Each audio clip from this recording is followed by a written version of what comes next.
Hey y'all, my name is Rads or Radhika, and this is part 2.5 or 3 of my Landlord and Tenant Board saga. In previous videos, I went through the T1 and T2 applications that I filed with the Landlord and Tenant Board. The T1 was eventually retracted after I got the illegal rent abatement or security deposit pack. The T2 was a much longer thing, and now I'm going to talk about the T6, which is the tenant application for maintenance.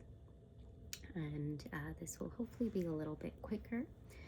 So again, there's reasons for filing this application.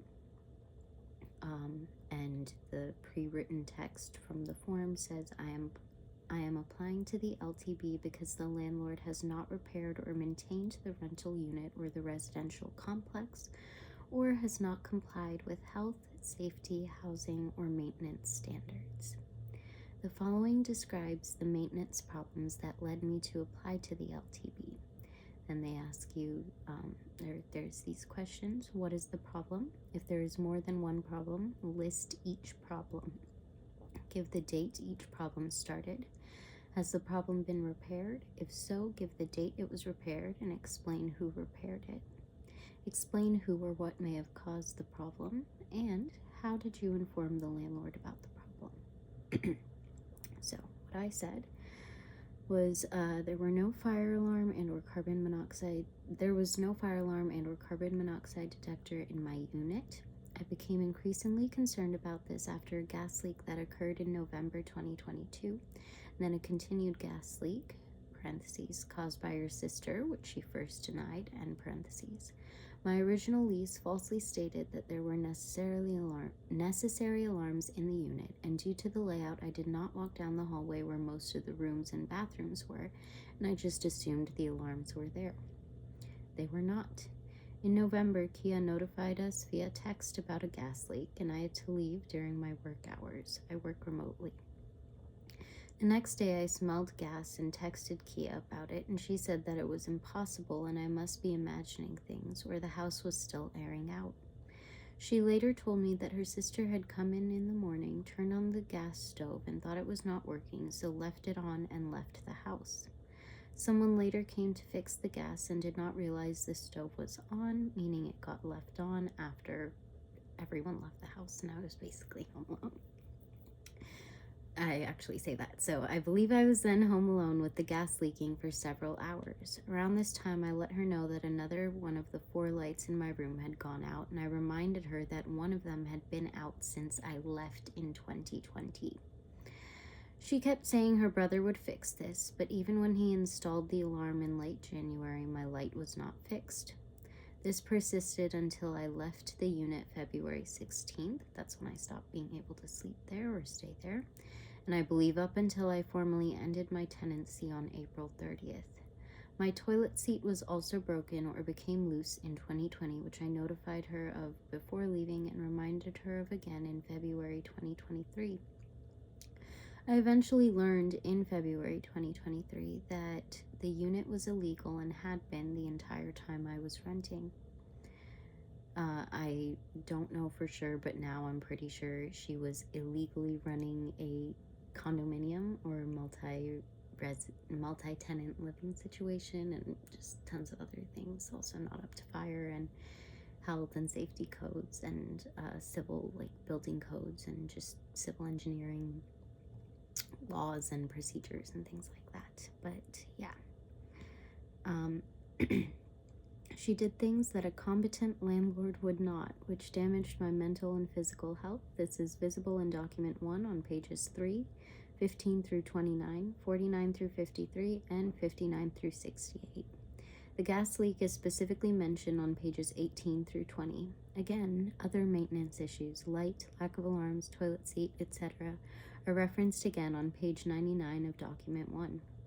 The date I first told the landlord about the problems, November 5th, 2022. Remedy 1, the landlord must pay me a rent abatement Rent abatement. I requested $500. Rent at that place was $700. These are all questions that they ask. I'm required to pay rent by the month.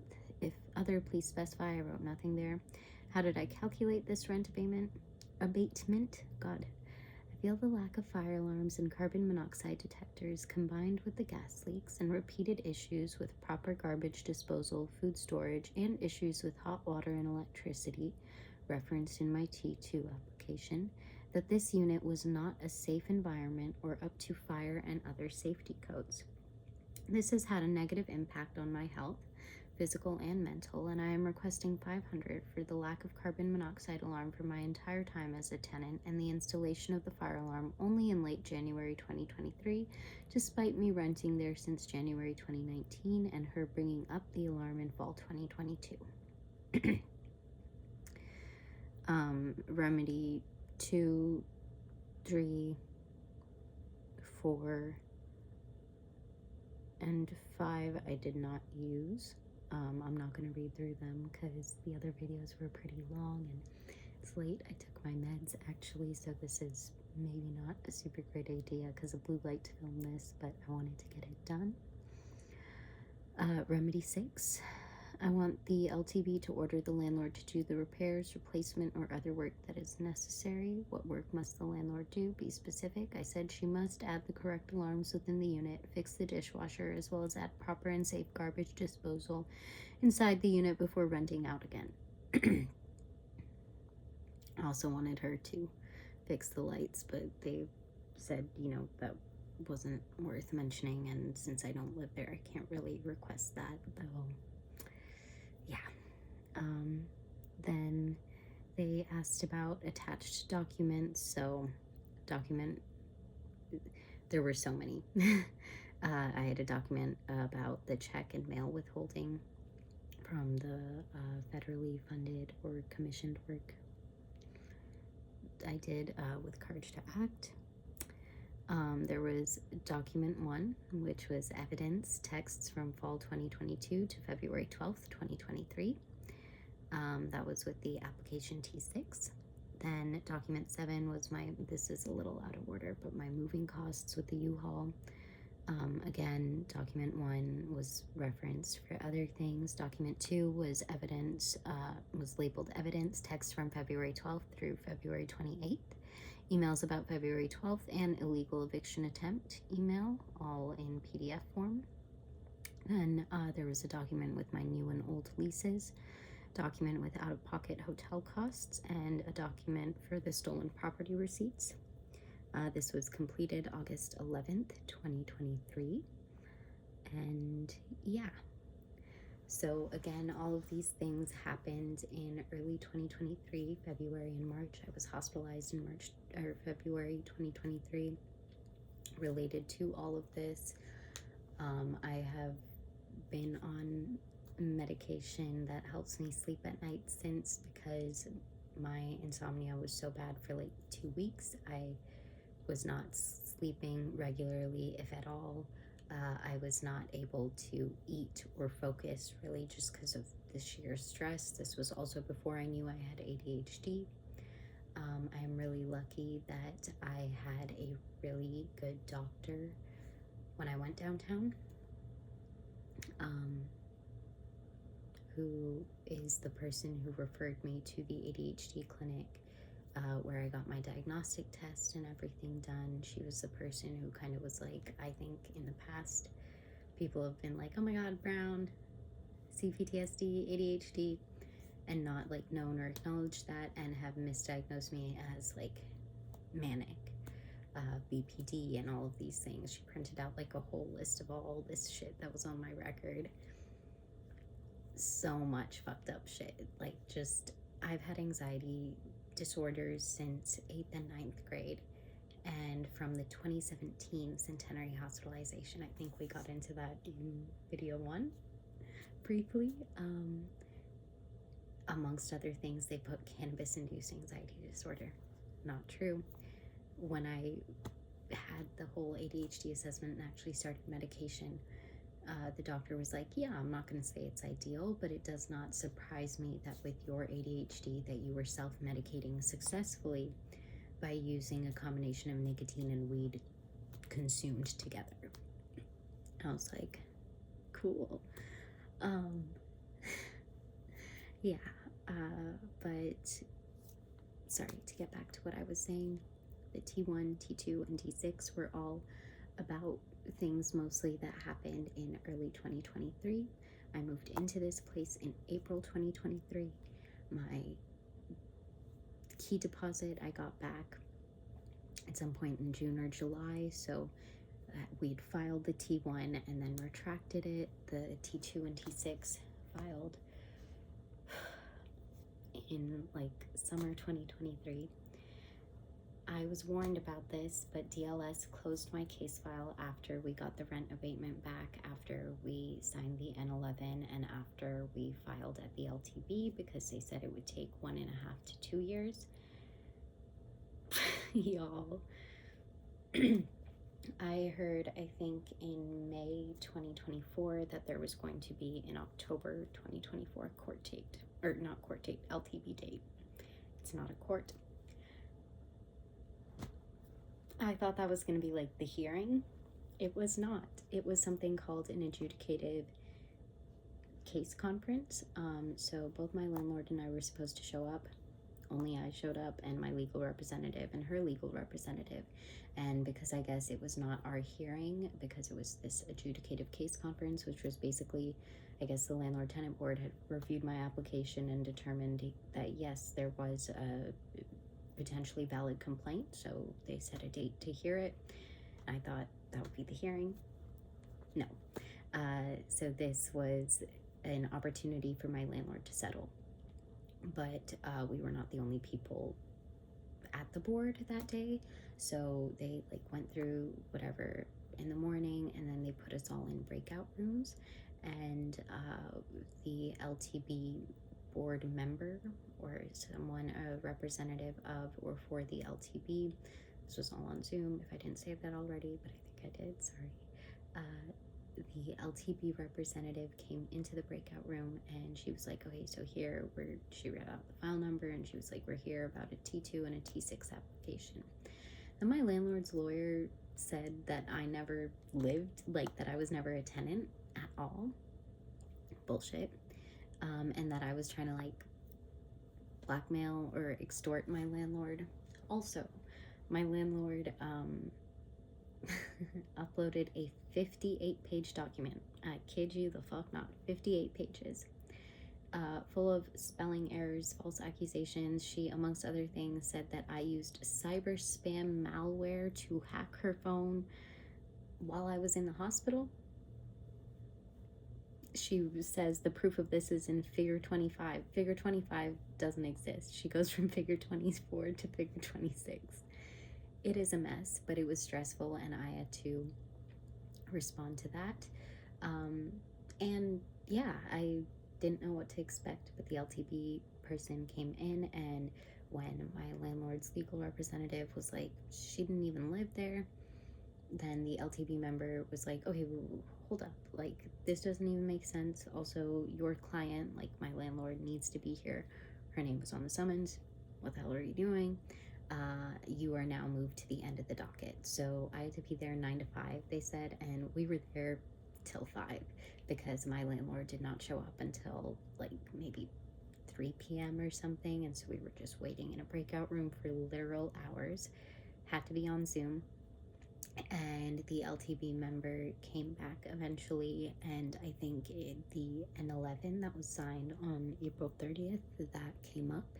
And even though she just said I was not a tenant, or not just, but hours before, her legal representative had made the allegation that I was not a tenant, she like agreed, like, yeah, there was a signed N11 for April 30th. And then she said she did not want to settle, so the LTB was like, okay, we will be setting a new date in this. That was all like end of October 2023. I will save it for the video where I talk about everything, kind of reflecting on it, but there was just so... all of this was intense, and it was exacerbated by multiple institutional failures from and at UTSC. I mean, again, we got into this in the first video, but me being kicked off of residence for alleged weed smoking while rapists and assailants were still allowed to be there. A whole bunch of things. But yeah, so she did not want to settle after that October 2024 date. A lot of shit happened in my life. I did not hear anything from the LTB until like February, I want to say, of 2025, so this year. And they had set the date of July 15th. I was not doing well leading up to that. There was just issues also trying to get the 311 officer who actually took her to court for and with the city. Issues contacting him for like over 6 months. Just ridiculous. But yeah, the July 15th date was adjourned because of my health issues and ongoing struggles. I had 2 doctor's notes for that, but also my paralegal is just very solid. Really appreciate him.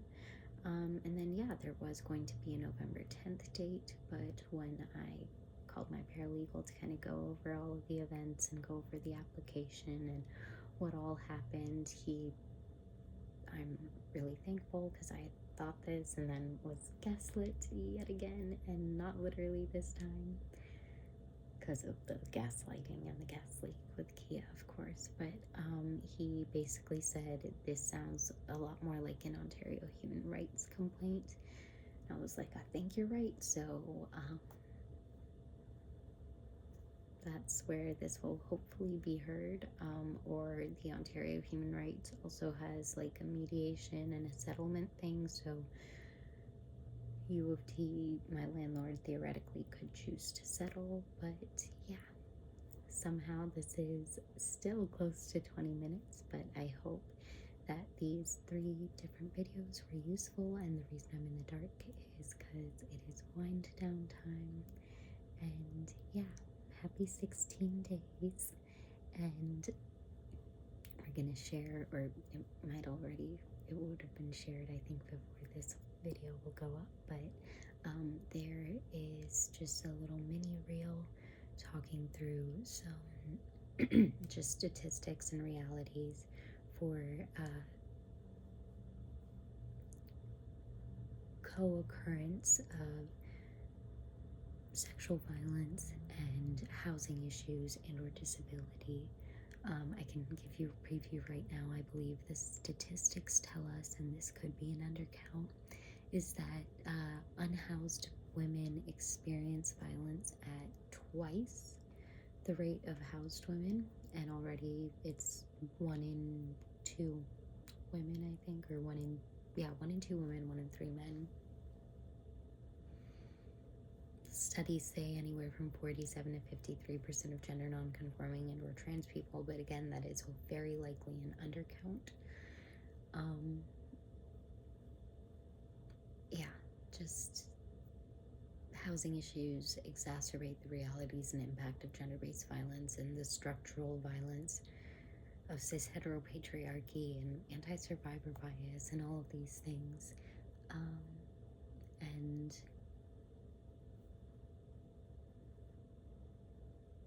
maybe we're just gonna leave it at that. So happy 16 days, and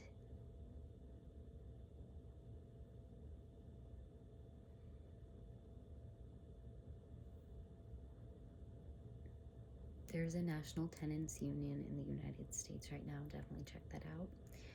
In Toronto, there are resources that can support and help you. I named a few at the beginning of the first video, but yeah, legal clinics are your friend.